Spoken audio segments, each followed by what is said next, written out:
Glamourdale is on top of the dressage standing right now in mid-2025. Clearly an exceptionally gifted athlete, carefully prepared and presented. But as a 14-year-old approved stallion with well over 1,400 offspring, what can we say about him and his quality as a sire? Does his glamour in the ring matches what he produces for the next generation? Welcome back to my series on Warmblood Stallion, where I take a deep dive behind the stallion as sires and look at what they bring to the equation. I just finished a cold, so my voice is a little bit rough, so please bear with me. In the case of Glamourdale, I gathered the information from the three main stud book where he is recognized and approved: the KWPN, or the Dutch Warmblood, the Oldenburg, and the Hanoverian Verban, and the data is as of 2025, of course. And I also gathered the opinion of those that have bred to him in the past. I think we can all agree that it's pretty normal when a horse reaches the top level of the sport that they get a lot of attention, and when they're a breeding stallion, the expectations are high. Is this the next Rubenstein, Donnerhall, or Pharaoh? Because those stallions did not only compete at the top, but they also made a big impact in the breeding world. But not all of them do.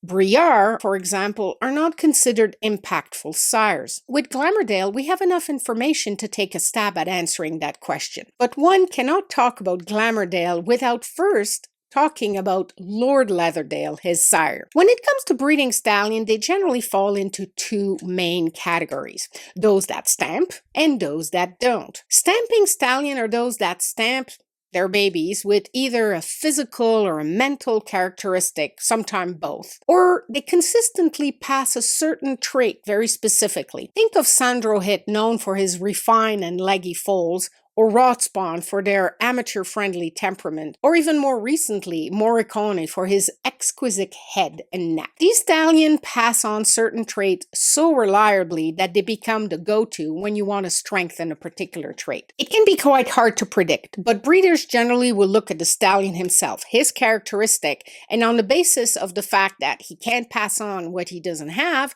we can make some preliminary decisions until we see what his offspring look like once he's been bred to a variety of mare types. When Lord Leatherdale passed the rigorous inspection and testing required by the KWPN in order to be approved, the recommendation of the judge and the breeding committee was that he should be paired with mares with a correct and powerful hind end. It was expected that he could contribute his very good front end. Thankfully, the Dutch breeder had exactly the mare base for the job: daughters and granddaughters of Pharaoh, or his son, Negro and Metal. Pharaoh, who was one of the stallions I mentioned in the introduction, was a Grand Prix performer that proved to be a very influential sire. While not an overall stamper in terms of style, he did generally pass on some trait pretty regularly. One was a shorter neck, not great. Another was shorter front legs, again, making horses not quite uphill. But the other one was a powerful hind end with the ability to really sit in collection. He also passed on that quick activity in the hind leg. His son, Negro, particularly consolidated that trait. We will remember that Negro is the sire of the very well-known Valegro. So those mares that needed a better front end, but that could contribute those good hind end mechanics, those mares were the perfect match for Lord Leatherdale with his long neck and beautiful front end. The Lord Leatherdale Negro neck was born. Well, my voice seems to be holding up. Anyway, if you like these videos about the stallions and their offspring, I have a whole playlist. The link is up there. And by the way, if you happen to have a Glamourdale offspring, why don't you tell us about them down in the comment? At the time of his licensing and eventual approval by the KWPN in 2014, Glamourdale was the fourth stallion by Lord Leatherdale to be approved by them.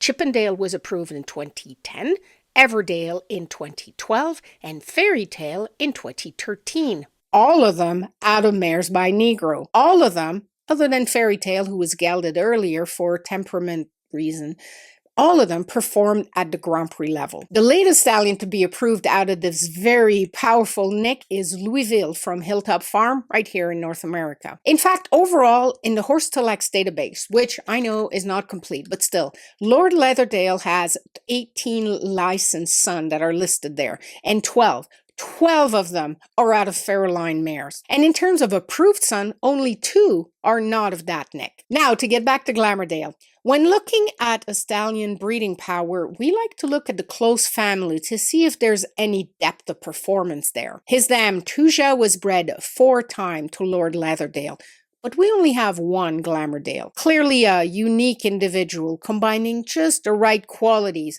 and in the right hand to reach the top. Tuja was a career broodmare, and she was herself an interesting mix of Negro and jumping lines from her dam. Her dam produced mostly jumping horses, actually. She herself produced 12 foals to date, and Glamourdale is by far the most successful of them all. We can see the young Glamourdale here at the time of his approval, and again as a more mature, more muscled stallion after years of dressage training. We can particularly see the improvement it had on his loin connection, as well as the top of his croup. We see his good bones, his good length of croup, his well-placed and good length of neck, and his very particular light head-neck connection, and his longish head.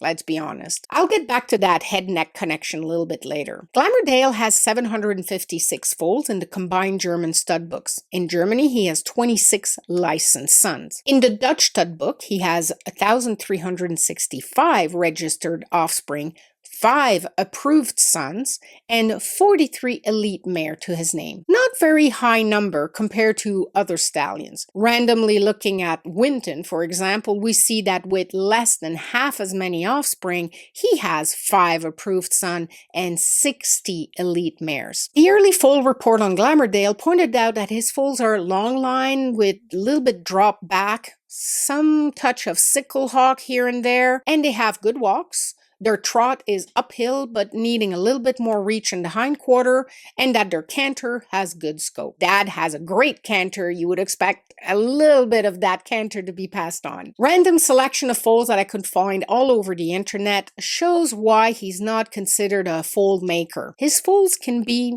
underwhelming, let's be honest.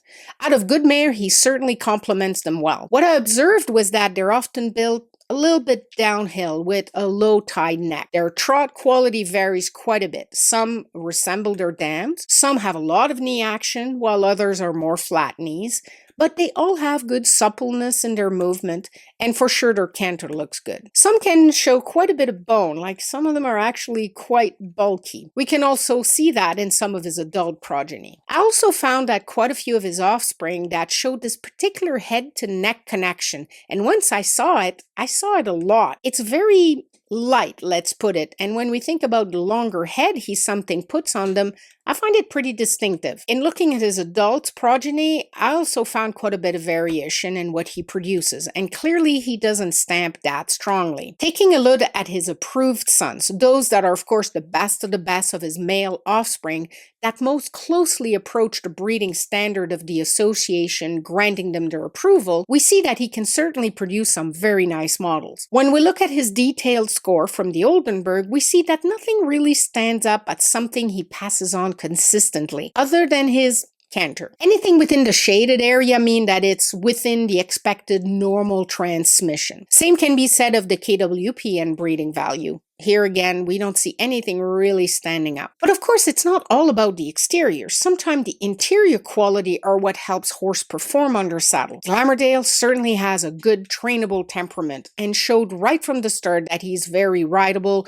with very good comment at his stallion testing. He supposedly loved to perform and to be the center of attention, something that certainly helps him remain calm and relaxed and attentive during the big competitions. We often look to the dressage breeding index for this overall ability to produce dressage horse that might not be captured strictly by the conformation and movement scored. And in this case, Glamourdale has a breeding index of 128. Positive?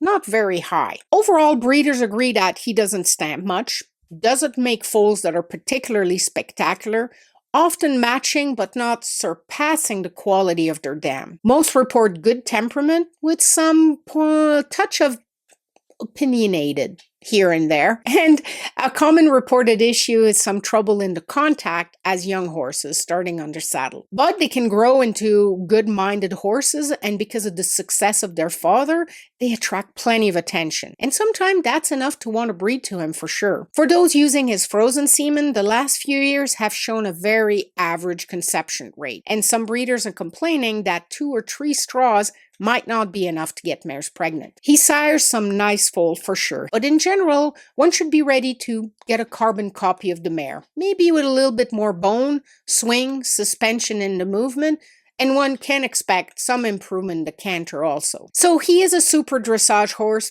Absolutely, no question. Is he himself a very well put together animal that can perform at the highest level?